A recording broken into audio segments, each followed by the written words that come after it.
This is the White House, the home and the office of the President of the United States.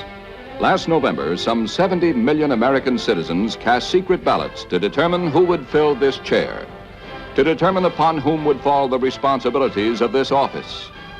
The choice was John Fitzgerald Kennedy, the youngest man ever elected.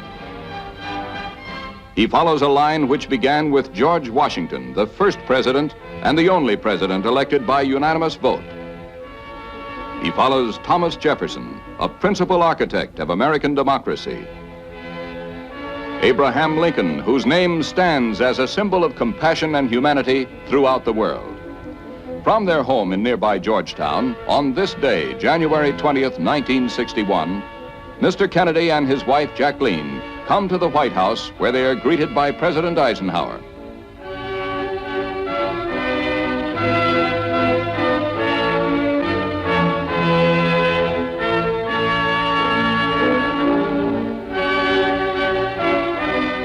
Vice President Nixon, Vice President-elect Johnson, and their wives were also guests at the White House. For many weeks, the outgoing and incoming administrations have worked together to ensure the orderly transfer of government. Mr. Eisenhower and Mr. Kennedy now ride to the Capitol for the inaugural ceremony, the completion of this transition.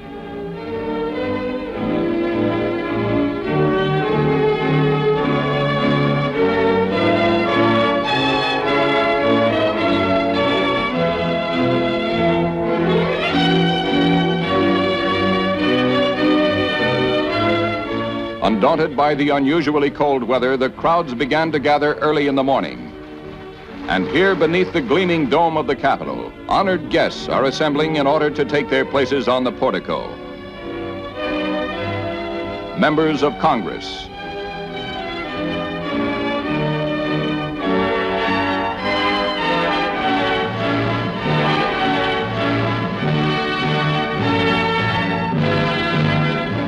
former President Harry Truman and family,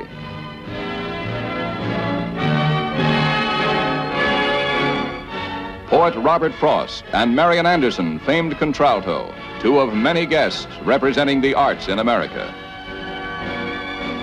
Members of the Kennedy family,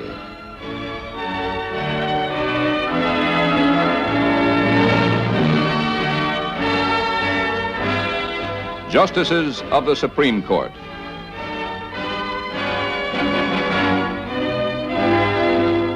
the diplomatic corps representing countries throughout the world, Mrs. John Fitzgerald Kennedy with her mother, President Dwight Eisenhower and Vice President Richard Nixon, the Vice President-elect Lyndon Baines Johnson, and the last to take his place, the President-elect.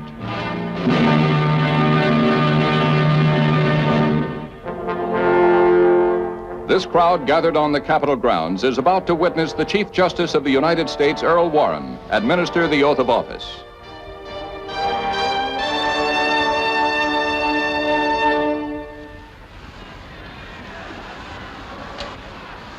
You, John Fitzgerald Kennedy, do solemnly swear.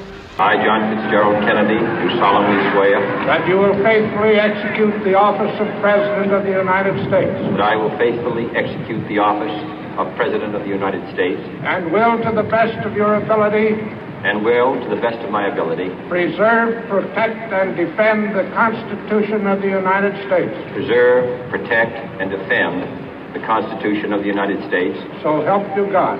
So help me God.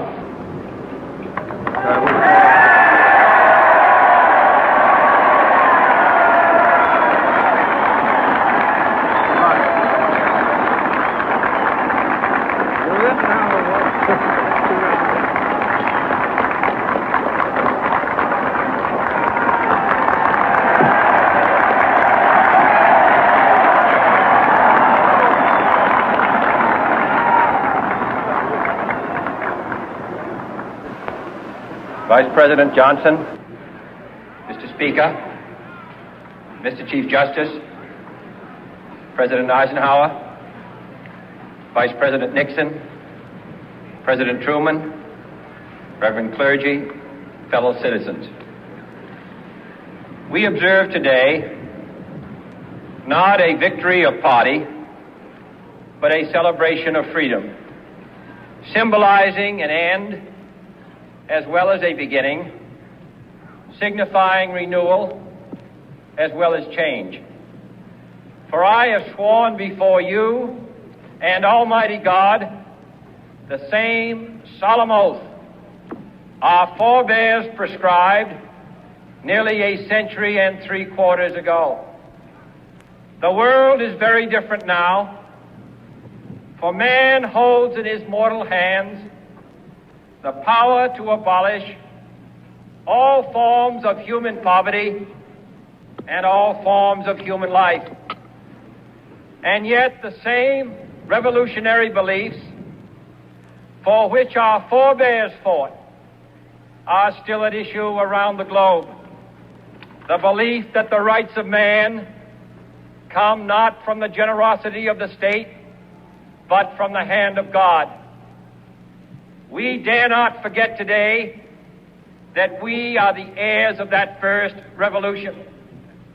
Let the word go forth from this time and place to friend and foe alike that the torch has been passed to a new generation of Americans born in this century, tempered by war, disciplined by a hard and bitter peace, proud of our ancient heritage, and unwilling to witness or permit the slow undoing of those human rights to which this nation has always been committed and to which we are committed today at home and around the world.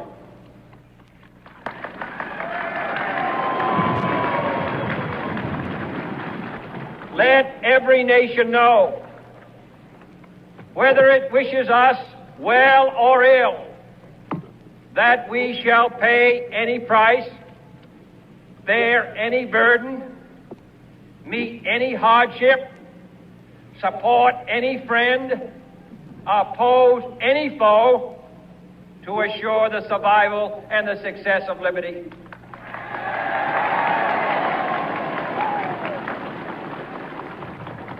This much we pledge and more. To those old allies whose cultural and spiritual origins we share, we pledge the loyalty of faithful friends. United, there is little we cannot do in a host of cooperative ventures. Divided, there is little we can do, for we dare not meet a powerful challenge at odds and split asunder. To those new states whom we welcome to the ranks of the free, we pledge our word that one form of colonial control shall not have passed away, merely to be replaced by a far more iron tyranny. We shall not always expect to find them supporting our view, but we shall always hope to find them strongly supporting their own freedom, and to remember that in the past, those who foolishly sought power by riding the back of the tiger ended up inside.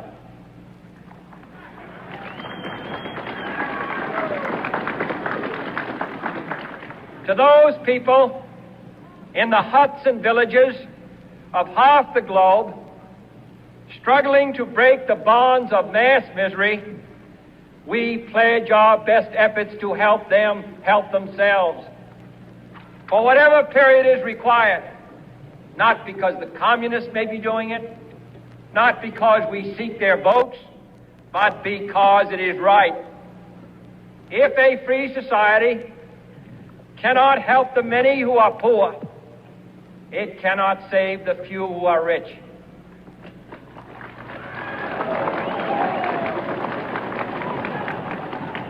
To our sister republics south of our border, we offer a special pledge to convert our good words into good deeds, in a new alliance for progress, to assist free men and free governments in casting off the chains of poverty. But this peaceful revolution of hope cannot become the prey of hostile powers. Let all our neighbors know that we shall join with them to oppose aggression or subversion anywhere in the Americas.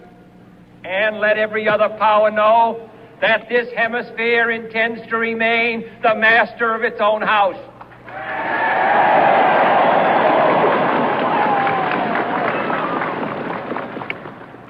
To that World Assembly of Sovereign States, the United Nations, our last best hope, in an age where the instruments of war have far outpaced the instruments of peace, we renew our pledge of support to prevent it from becoming merely a forum for invective, to strengthen its shield of the new and the weak, and to enlarge the area in which its writ may run. Finally, to those nations who would make themselves our adversary, we offer not a pledge, but a request that both sides begin anew the quest for peace. Before the dark powers of destruction, unleashed by science, engulf all humanity in planned or accidental self-destruction, we dare not tempt them with weakness, for only when our arms are sufficient beyond doubt can we be certain beyond doubt that they will never be employed. But neither can two great and powerful groups of nations take comfort from our present course, both sides overburdened by the cost of modern weapons, both rightly alarmed by the steady spread of the deadly atom, yet both racing to alter that uncertain balance of terror that stays the hand of mankind's final war. So let us begin anew, remembering on both sides that civility is not a sign of weakness, and sincerity is always subject to proof. Let us never negotiate out of fear, but let us never fear to negotiate.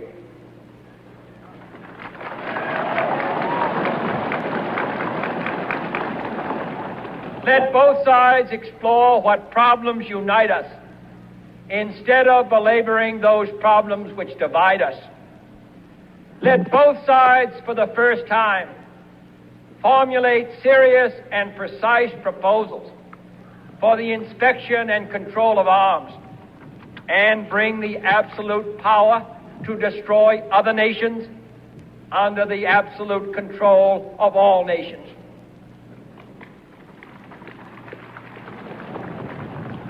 Let both sides seek to invoke the wonders of science instead of its terrors.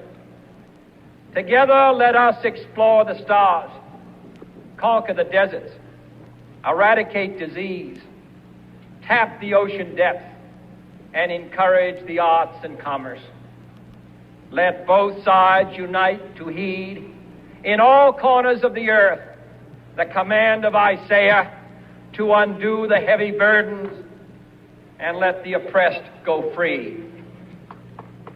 And if a beachhead of cooperation may push back the jungle of suspicion, let both sides join in creating a new endeavor, not a new balance of power, but a new world of law, where the strong are just and the weak secure and the peace preserved.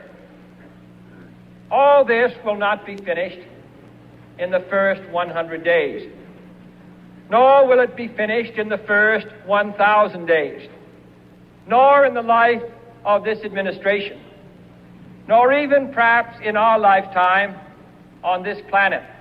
But let us begin.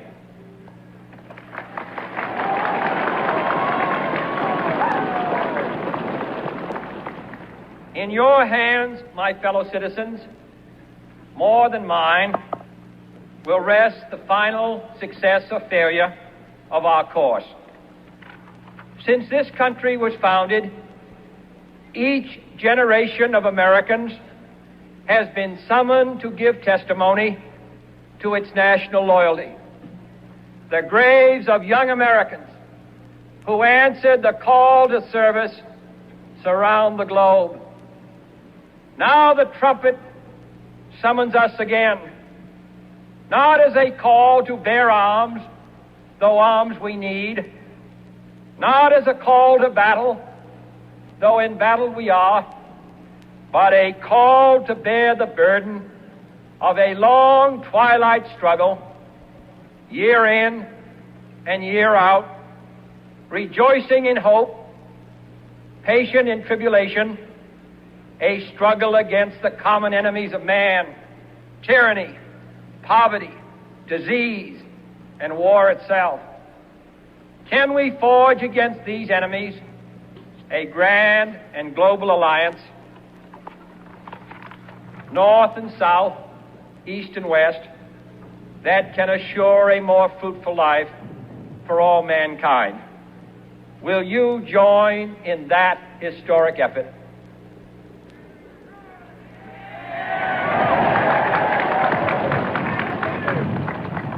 In the long history of the world, only a few generations have been granted the role of defending freedom in its hour of maximum danger.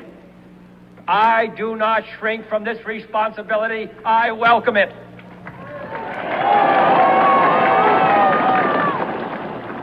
I do not believe that any of us would exchange places with any other people or any other generation. The energy, the faith, the devotion which we bring to this endeavor will light our country and all who serve it. And the glow from that fire can truly light the world. And so, my fellow Americans, ask not what your country can do for you. Ask what you can do for your country.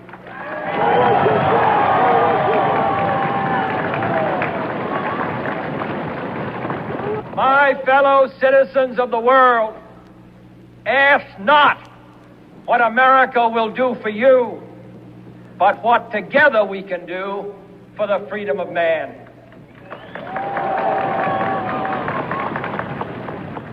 Finally, whether you are citizens of America or citizens of the world, ask of us here the same high standards of strength and sacrifice which we ask of you.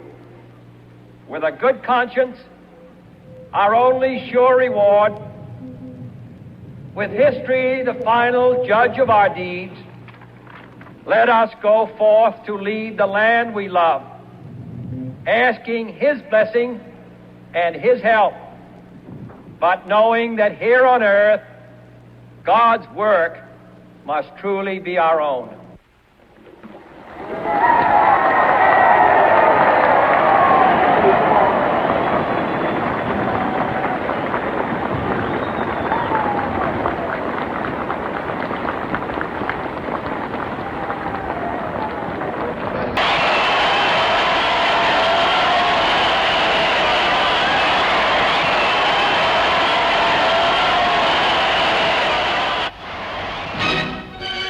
Solemnity gives way to celebration as the traditional inaugural parade begins, this year celebrating the birth of a new generation of Americans. A new generation, in President Kennedy's words, born in this century, tempered by war, disciplined by a hard and bitter peace, proud of its ancient heritage.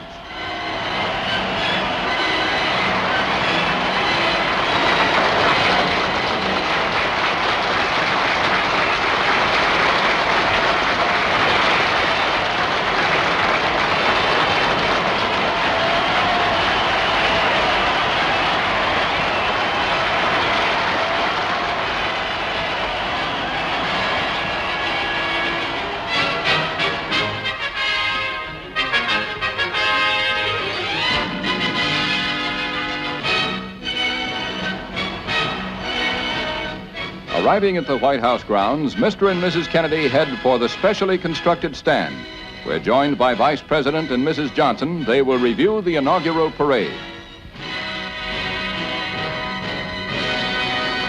The parade symbolizes the desire of the American people, regardless of party, to wish their new leaders well.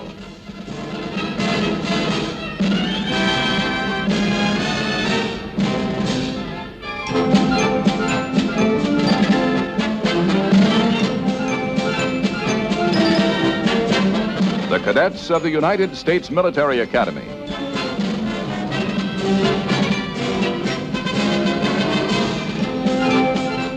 The midshipmen of the United States Naval Academy.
Cadets of the United States Air Force Academy.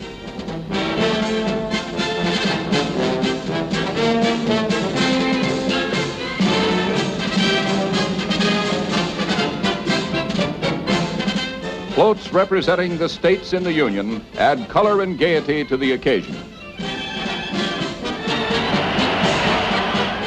Massachusetts, home state of President Kennedy, and the Republican governor of this state.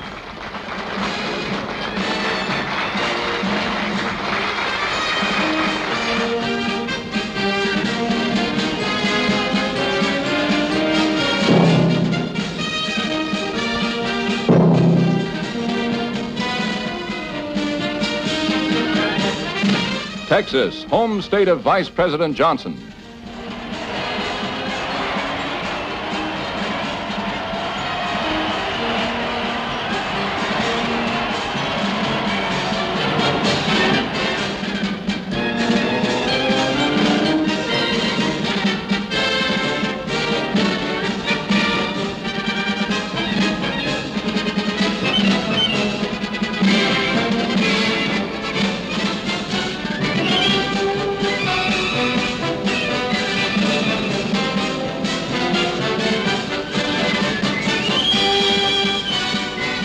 This patrol boat is identical to the one commanded by President Kennedy during his service in the Pacific in World War II.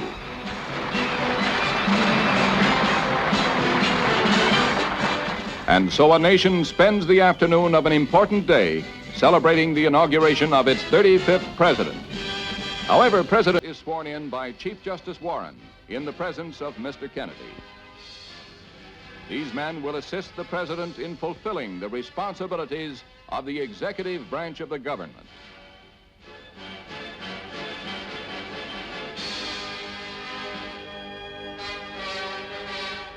The administration of President John Fitzgerald Kennedy begins.